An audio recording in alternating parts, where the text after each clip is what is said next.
Alrighty. Well, we'll go ahead and get started with our next awesome panel here. And Alex and Ajit gave us quite a lot to think of here in terms of building the most AI-forward marketing organization.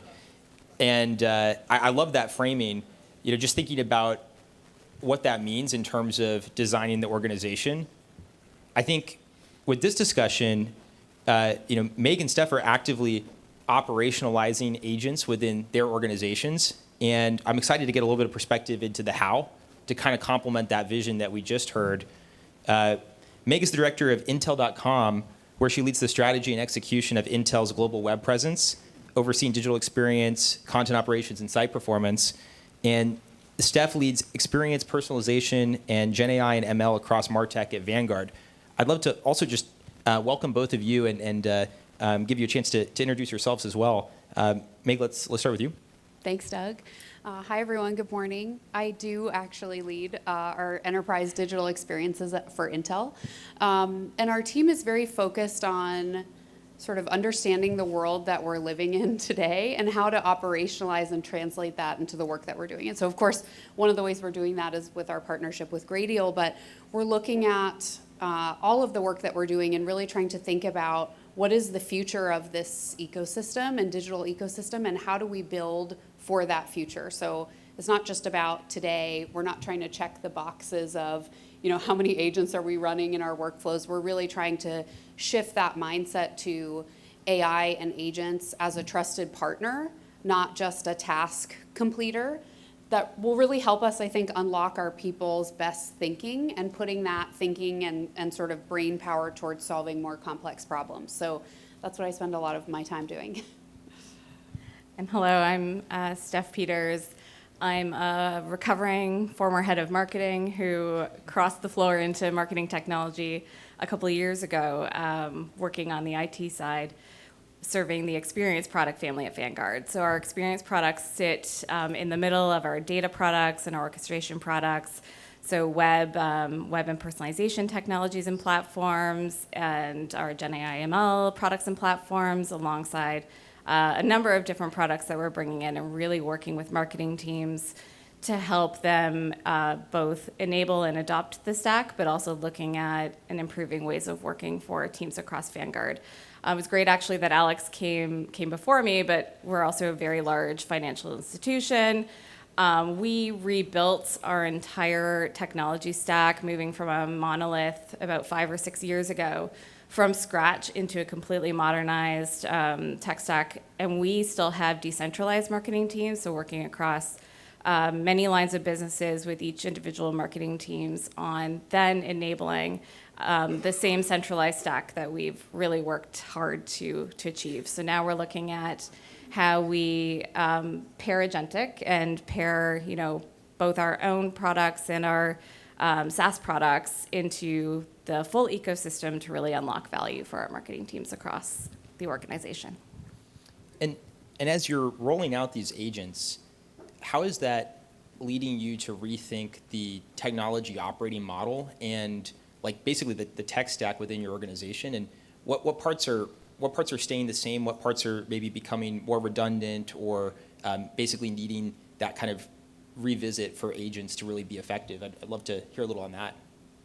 Yeah, sure. So given we've just gone through a massive modernization, we're really not changing the stack at all, which is great. We're adding to it. We are not changing the tools we have, but we're actually looking at ways to better, use them within the teams to complement our agentic strategies. So when we brought them all in, the huge thing was just getting everything into teams, and working with individual teams across each line of business meant that there were custom implementations. So now we're looking at this and saying, hey, we have to regroup around how we're using them, because we want to centralize a little bit more of what we're doing so we can unlock full value across not only for the teams, but for our clients. We're doing things like hyper-personalization already, which is incredibly exciting. But the next piece of that is, how do we scale that? And right now it's not scalable until we start to be able to tie everything together. And when we're pairing, say, Gradial or other technologies with our stack, we're rewriting how we're using it entirely with our teams. So we're working with marketing directly on that blank sheet of paper. Hey, you had a 36-step handoff process before. Let's scratch that. We're not recreating that within these tools. We need to look at it holistically and examine everything we're doing.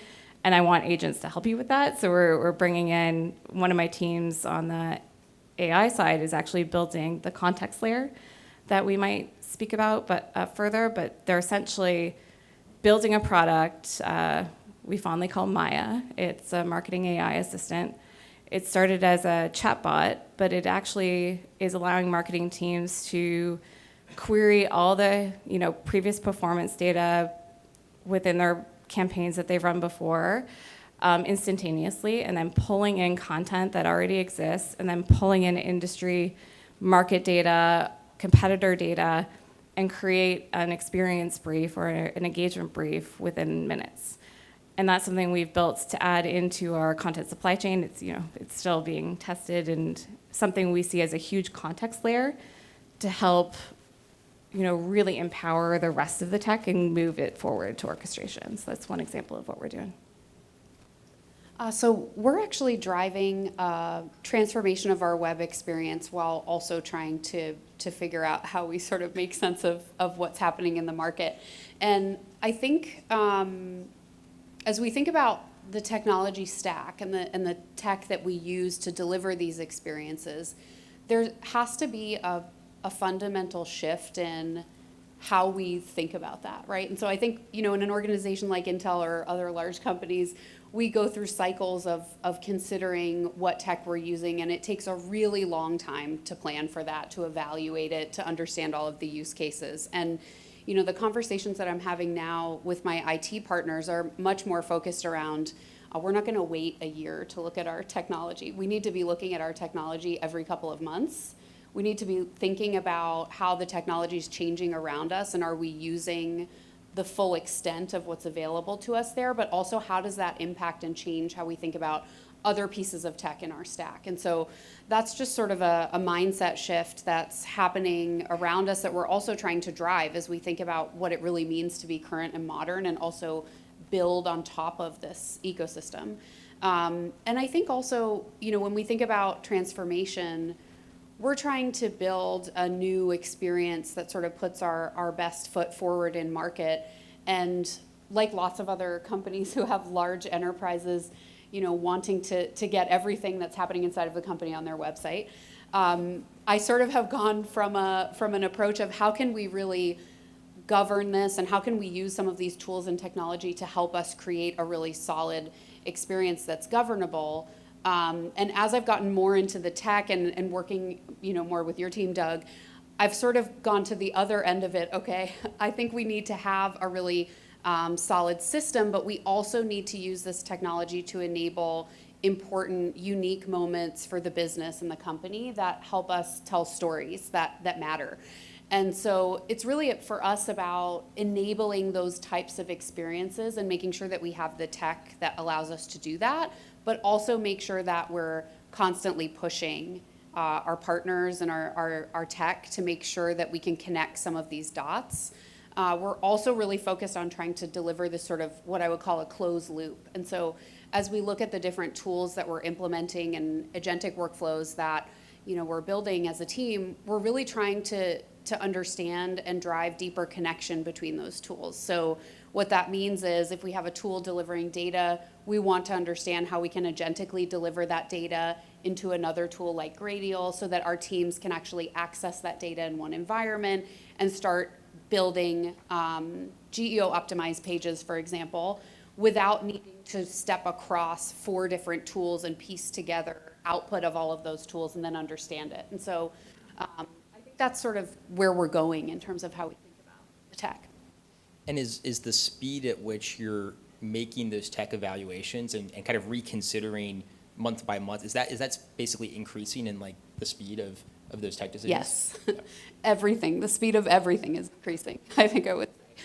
But definitely, and our teams and our organizations are trying to understand how do we adapt our process and how do we think differently about how we evaluate things, and how we make decisions. And so, again, I think that world of, we have one tech stack, and that tech stack has been adapted over time as sort of slow changes were happening in technology. I mean, now they seem slow, but they weren't at the time. We're now able to sort of relook at everything that we've built and how we're building it, and trying to build something that, again, has that sort of speed built into it, so that there's deeper connectivity and we can spend more of our resources time, figuring out other problems. And so, yeah, speed's 100% a part of it. And when things are changing so fast, how are you thinking about keeping the organization up to date and on the same page there? I'm thinking that, I hear from a lot of marketers of, we have so much new workflow and process around some of these new tools that we actually have to basically go and reteach and relearn some of those workflows on a monthly basis or a very frequent basis. I'd love to hear a little bit about how, your organizations are thinking about the organizational model in parallel to this evolving technology model. It's a great question, and I think it's something we stay up at night thinking about all the time, because this came up in so many earlier sessions, but the model shifts so frequently that there really isn't an operating model today, particularly for marketing, and they're feeling it. A lot of us have been in marketing for a number of years. Transformation is probably the most overused term. We've been through so much transformation as marketers, and it can feel painful, but what we're really trying to focus on with our teams, and when we're thinking about the technology that will serve them, it is such an adoption story. And so adoption is tricky, and one of these mottos that I've always had, it's more family motto in terms where we're athletes, is don't talk about it, be about it. Sometimes just getting their hands around a new piece of technology versus going through how are we going to change our process or how are we going to change our operating model is the most important piece. So having people actively be able to say, get on Gradial and just, put hands on keyboards and try it out drives more adoption than I think us trying to reimagine their jobs. And that's how it changes. So at Vanguard, we talk a lot about, we had the 10X marketer. We went to the T-shaped marketer, which I think really resonated. So our marketing teams were extremely, great teams of highly specialized, extremely smart people who did, one great thing. And now we're saying, hey, we want to make sure you have what you need to be a T-shaped marketer. You can work across your orchestration horizontally across every channel really quickly with the introduction of agents, and then also get, have that depth in your area or in your audience to make sure you're maximizing value for our clients. You're sending the right messages at the right time. You're moving from a state of thinking in campaigns that took months to build, and by the time you launch, you've missed the moment or have those challenges to thinking in terms of campaign to continuity. So really, it's about us partnering with them to show how the stack can drive this value, to how they can test and learn and experiment, but putting the right guardrails in so that we're not, we're very regulated, just like the other financial institutions. So the right guardrails so they feel safe and can deliver what they need for clients and prospects. We're doing a lot in this space too. So I think, like everyone, we're trying to think about how do we support our teams that are doing this work every day with the tools that they need, but also get people excited about them. I think that's a big part of it. And so someone used the word playfulness earlier, but I think that's a really great mantra, because when people start getting into these tools, they really do get excited and start to understand in a practical sense what becomes available to them and us as an organization. And similarly to Steph, I talk a lot about horizontal and vertical marketers. And I think the marketers that are going to be really successful in this environment are those horizontal types that can move across multiple disciplinary areas, but have the depth and experience to be able to understand what the right direction to go in is and the confidence to make decisions about that. And so, I think that part of what we're living through as marketers today is this shift in in learning and curiosity. And I think in even last year, a couple of years ago, once you learned a new skill, you had kind of checked the box, right?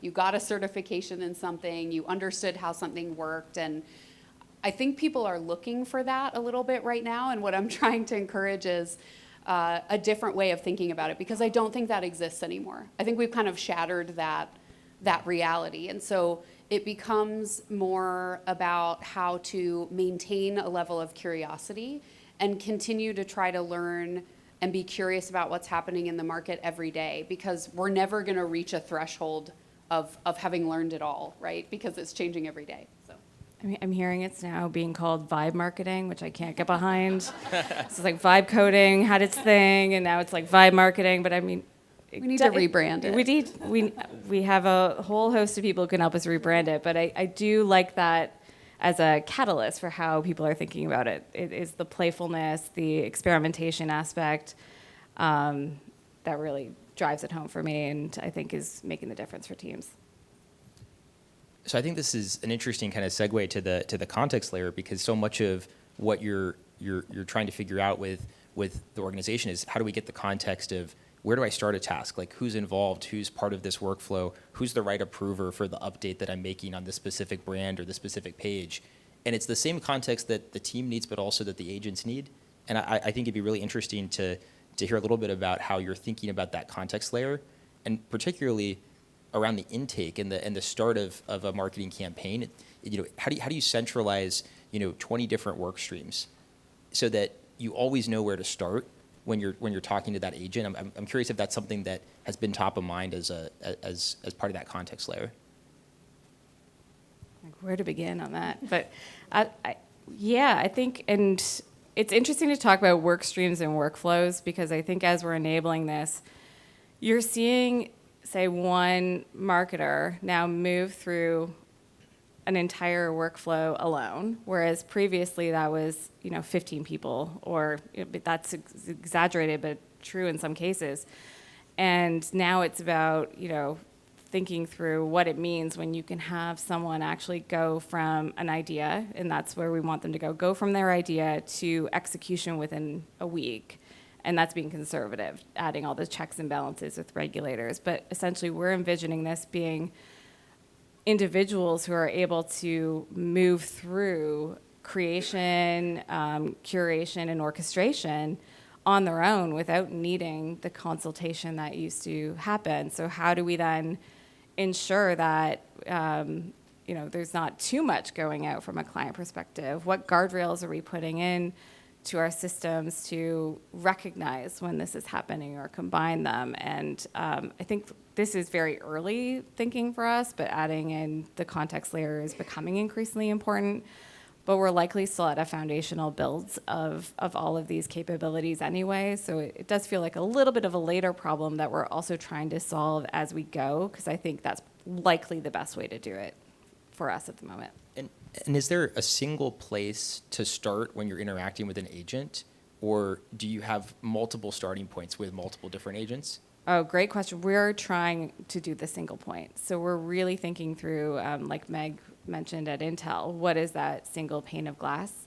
And right now we are hedging a bet on one of our planning tools that we have, or one of our SaaS products, but where marketing is planning their work, where they're starting their intake, is also where we're trying to connect everything, so that they can have that one-stop shop of interaction. So our team's actually building that currently of, hey, if we have an agent that we're building for orchestration, or we have Gradial coming into the picture, we want to stack it on that tool so that they can do it all in one space.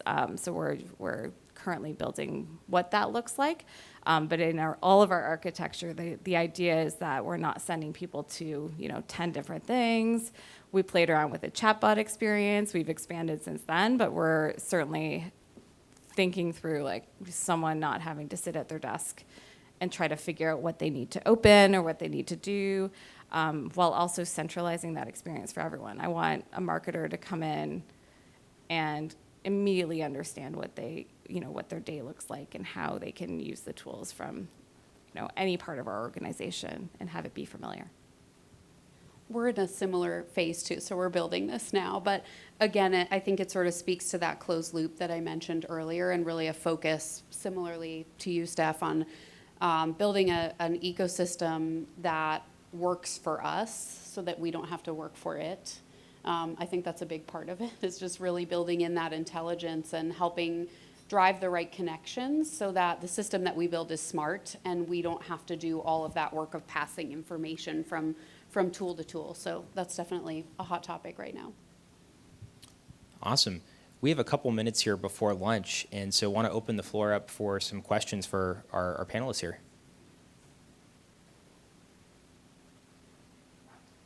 Yeah.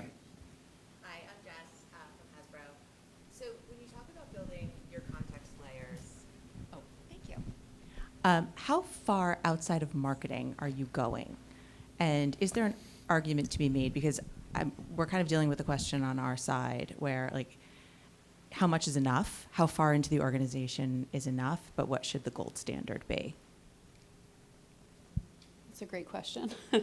I mean, I think, again, on some level, we're sort of building this now. So we're learning as we go. But, you know, I think one of the challenges of doing this is understanding in these large enterprise companies, everyone wants to be a part of something exciting and new. And so you don't want to squash that spirit, right? Because I think that's important. And I also believe, just as a marketer, the closer we get to, you know, in our case, the technologists and the folks who are building our technology, the closer we get to delivering the right kind of marketing work and the right kind of assets and creative that really break through to those audiences. Because that's the sort of special thing that you have, right? And so I think when we can unlock that and do it well, that will really help us in market. And so our hope is that our context layer can help deliver that in some level and really drive that connectivity. But, you know, we're working to build that governance model of how far do you go. And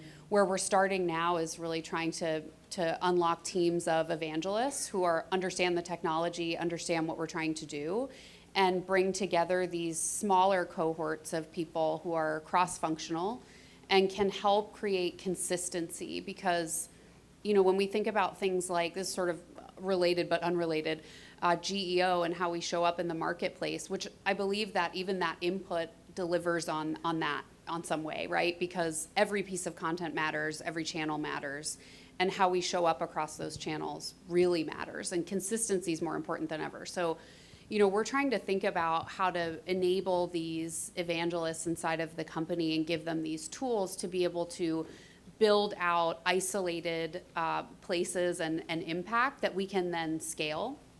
But I think another analogy that I heard another marketer say recently is it's a shift from sort of, if you think about drag racing and getting a car from point A to point B.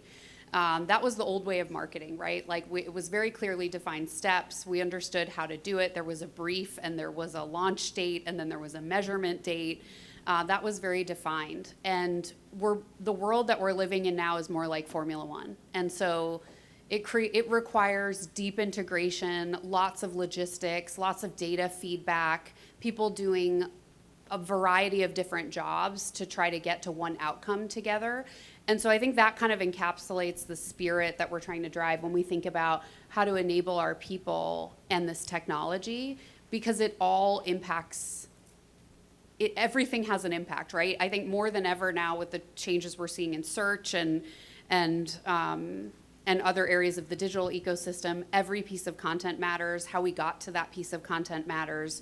Driving consistency in the message that shows up in a LinkedIn post versus something that lives on .com or in an ad, it all influences how we show up. And so really we're trying to think about in that context layer, how do we build for that output, knowing that our customers and our consumers are not really going to come to our website at some point, right? No one wants to hear me say that, but they're not going to. They're going to have conversations in other places, and we need to deliver what they need in those conversations. So we're working backwards from that and thinking about how do we build for that end sort of use case. And I'd say very similar for us.